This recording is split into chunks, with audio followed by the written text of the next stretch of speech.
માંથી આજે તમને સારો સ્પર્શ સલામત સ્પર્શ વિશે જણાવીશું। તો તમને બધાને ખબર છે લાગણી એટલે શું? કયા કયા પ્રકારની લાગણી હોય છે? તો જ્યારે પણ કોઈ આપણે કોમ્પિટિશનમાં ભાગ લઈએ ને તમે જીતો છો ત્યારે તમને ખુશીની લાગણી થાય છે, આનંદની લાગણી થાય છે। મમ્મી જ્યારે તમને વાલ કરે છે ત્યારે તમને પ્રેમની લાગણી થાય છે। તો એ બધાને આપણે લાગણી કહીશું। તો જ્યારે પણ આપણને કોઈ સ્પર્શ કરે છે ત્યારે પણ આપણને લાગણીનો અનુભવ થાય છે। તો જોઈએ કયા કયા પ્રકારના સ્પર્શ હોય છે। તો સારો સ્પર્શ અને ખરાબ સ્પર્શ એ બે પ્રકારના સ્પર્શ હોય છે। તો જોઈએ સારો સ્પર્શ એટલે શું? જ્યારે કોઈ વ્યક્તિ આપણને સ્પર્શ કરે છે ત્યારે આપણને પ્રેમની અનુભૂતિ થાય છે, આનંદની અનુભૂતિ થાય છે, તમને સલામત અનુભવ થાય, તો એ સ્પર્શને આપણે સારો સ્પર્શ કહીશું।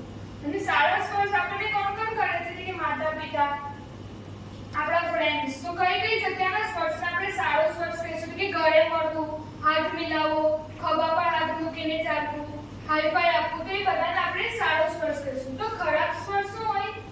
આ બધા જે ચિત્રો છે તે સારા સ્પર્શના છે, હાથ મિલાવવો, હગ કરવું। તો ખરાબ સ્પર્શ એટલે જો કે જ્યારે કોઈ વ્યક્તિ આપણને સ્પર્શ કરે છે ત્યારે તમને દુઃખ થાય છે, પીડા થાય છે, તમને સલામત અનુભવ નથી થતો, તો ત્યારે તે સ્પર્શને આપણે ખરાબ સ્પર્શ કહીશું। કોઈ પણ વ્યક્તિ તમારું જાણતું હોય કે ના જાણતું હોય પણ અગર તમને સલામત અનુભવ નથી થતો તો એ સ્પર્શને આપણે ખરાબ સ્પર્શ કહીશું। તો અહીંયા તમે જોઈ શકો છો જે ગ્રીન કલરમાં છે તે સારો સ્પર્શ છે, માથા પર હાથ મૂકવો, હાથને ટચ કરવું, એ તમે સારો સ્પર્શ છે।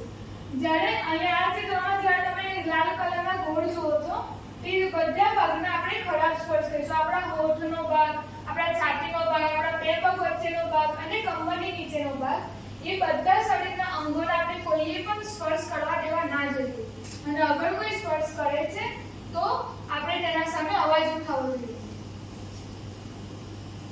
આ અંગો પર આપણને કોણ સ્પર્શ કરી શકે? તો આપણા માતા પિતા, આપણા જે ડોક્ટર્સ હોય છે, માતા પિતાની હાજરીમાં જ આપણે ડોક્ટરને સ્પર્શ કરવા દેવું જોઈએ। ને અગર કોઈ તમને ખરાબ સ્પર્શ કરે છે તો પહેલા શું કરવું જોઈએ? કે જોરથી ના બૂમ પાડવી જોઈએ અને ત્યારબાદ ત્યાંથી ભાગીને માતા પિતાને જણાવવું જોઈએ। આ કોઈ ડરવાની બાબત નથી કે તમે માતા પિતાથી છુપાવો, માતા પિતાને જઈને પહેલા આ વાત કહેવી જોઈએ।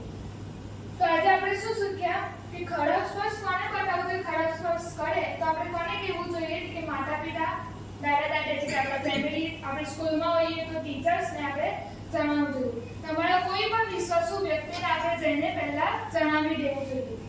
તો આપણું શરીર માત્ર આપણું જ છે, તો કોઈને પણ ખરાબ સ્પર્શ કરવા દેવો ના જોઈએ। તો હું આશા રાખું છું કે તમને આના પરથી કંઈ જાણવા મળ્યું છે। Thank you.